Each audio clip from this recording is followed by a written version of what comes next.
رسول اللہ صلی اللہ علیہ وسلم آپ نے ارشاد فرمایا کہ تو اپنے رب کی ایسے عبادت کر گویا کہ اپنے رب کو دیکھ رہا ہے۔ فرمایا اگر یہ کیفیت نہ بن پائے تو پھر کم از کم یہ کیفیت ہو نماز میں کہ میرا رب مجھے دیکھ رہا ہے۔ تو یہ کیا ہے؟ نماز کی حقیقت ہے کہ جب اس درجے پہ کوئی شخص فیض ہو جاتا ہے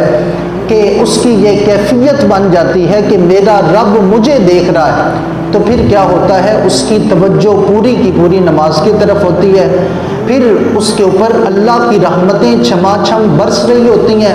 اور پھر وہ نماز پڑھتے ہوئے لذت محسوس کرتا ہے۔ اس کے سامنے ایک کائنات ہوتی ہے جس میں وہ غور و فکر کر رہا ہوتا ہے۔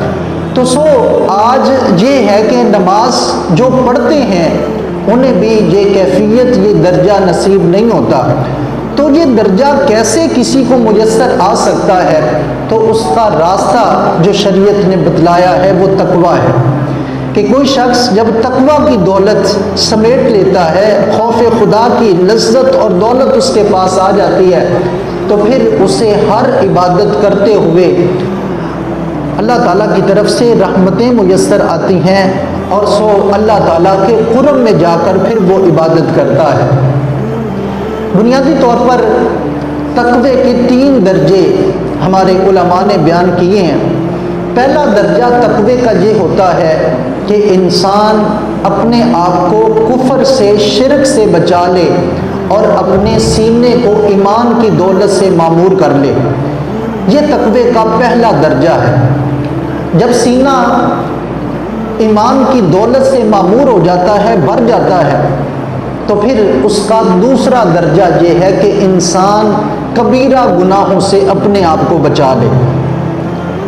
اور اللہ تعالیٰ کی طرف سے جو فرائض ذمے عائد کیے گئے ہیں ان کا عامل بن جائے، ان کو ادا کرنے والا بن جائے، اور اللہ تعالیٰ کی طرف سے جو منہیات ہیں، گناہ کبیرہ ہیں، ان کی طرف کبھی منہ بھی نہ کرے۔ یہ کیا ہے؟ تقوی کا دوسرا درجہ ہے۔ پھر تیسرا درجہ تقوی کا یہ ہے کہ اپنے آپ کو بندہ گناہ صغیرہ سے بھی بچا لے، یعنی جو علماء نے تقسیم کی ہے کہ گناہ کبیرہ اور گناہ صغیرہ، تو بندہ اپنے آپ کو گناہ کبیرہ سے بھی بچانے کی کوشش کرے اور اپنے آپ کو گناہ صغیرہ سے بھی بچانے کی کوشش کرے، اور دوسری طرف اس کا یہ درجہ بنتا ہے کہ فرائض کا مکمل طور پر اہتمام کرے کہ کوئی فرض اور واجب مجھ سے چھوٹنے نہ پائے، جو بھی اللہ کی طرف سے فرائض ہیں۔ اور دوسرا درجہ اس کا یہ ہے کہ خلاف سنت بھی کوئی کام نہ ہونے پائے، خلاف سنت بھی کوئی کام نہ ہونے پائے، یعنی اس قدر بندہ اہتمام کرے اور شریعت کی رعایت کرے۔ اور تیسرا یہ ہے، ایک ہوتا ہے اولا افضل کام، ایک ہوتا ہے کہ یہ والا کام افضل نہیں ہے، اولا اور بہتر نہیں ہے، تو فرمایا کہ اولا اور افضل کو اپنا لے، جو خلاف اولا ہے اس کو چھوڑ دے۔ یہ کیا ہے؟ تقویٰ ہے، یعنی اس کی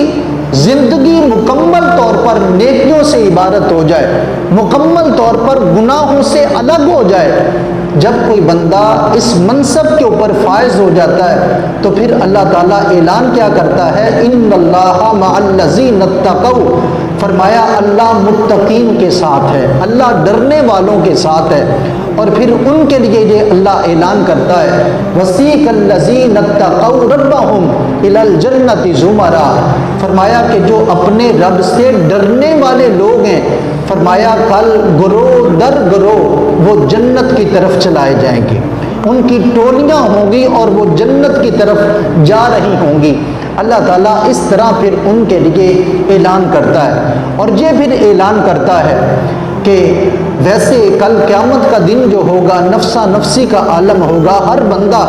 ڈر رہا ہوگا احتساب سے کہ آج رب کا کیسے سامنا کروں گا، لیکن رب تعالیٰ ارشاد فرمایا فمن اتقا، فرمایا کہ جس بندے نے تقوی کی دولت حاصل کر لی، واصلح اور صبر گیا، فرمایا فلا خوف علیہم ولا هم یحزنون، فرمایا ان کے اوپر نہ کوئی غم ہوگا اور نہ انہیں کوئی خوف ہوگا۔ فرمایا وہ اپنے رب کی قرب کی منزلیں طے کرتے ہوئے اپنے رب کے قرب میں جا رہے ہوں گے، انہیں کسی قسم کا کوئی خوف اور کسی قسم کا خطرہ کل قیامت کے دن نہیں ہوگا۔ اور اللہ تعالیٰ اس دنیا کے معاملات بھی ہمیں بتلاتا ہے کہ اگر چاہتے ہو کہ تمہارے دنیا کے معاملات سنور جائیں، کہ ہر بندہ ایک مشکل سے نکلتا ہے تو دوسری مشکل میں، اس سے نکلتا ہے تو اگلی مشکل میں، ہر بندے کی زندگی پریشانیوں سے بھری ہوئی ہے، تو اللہ تعالیٰ نے اس سے بچنے کا بھی راستہ اور حل اپنی کتاب لا ریب میں بتلایا ہے۔ ارشاد فرمایا وَمَن يَتَّقِ اللَّهَ يَجْعَل لَّهُ مَخْرَجًا، ارشاد فرمایا کہ جو تقوی کا راستہ اختیار کر لیتا ہے نا، فرمایا اللہ تعالیٰ مشکلات سے نکلنے کا اس کے لیے راستہ بنا دیتا ہے۔ اور دوسری جو پریشانی ہوتی ہے وہ یہ کہ رزق پورا نہیں ہوتا، رزق کے حوالے سے جی پریشانی ہے۔ رب تعالیٰ ارشاد فرماتا ہے وَيَرْزُقْهُ مِنْ حَيْثُ لَا يَحْتَسِبُ، فرمایا اس خوش نصیب کو کہ جو تقوی کی دولت اکٹھی کر لیتا ہے، فرمایا اللہ تعالیٰ اس خوش نصیب کو وہاں سے رزق دیتا ہے کہ جہاں اس بندے کا گمان بھی نہیں ہوتا ہے۔ اور ایک جگہ پہ اور ارشاد فرماتا ہے وَمَن يَتَّقِ اللَّهَ يَجْعَل لَّهُ مِنْ أَمْرِهِ يُسْرًا، ارشاد فرمایا کہ جو بندہ تقوی کی دولت کو اختیار کر لیتا ہے، فرمایا اللہ تعالیٰ اس کے معاملات کو آسان کر دیتا ہے، یعنی اللہ تعالیٰ خود ہی اس کے لیے آسانیوں کا راستہ پیدا کر دیتا ہے۔ تو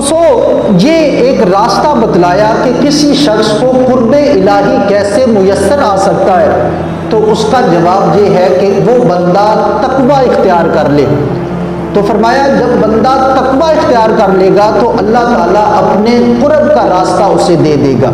اپنے قرب کی منزل دے دے گا، اور وہ بندہ اس کا ہر اٹھنے والا قدم اللہ تعالیٰ کے قرب کی طرف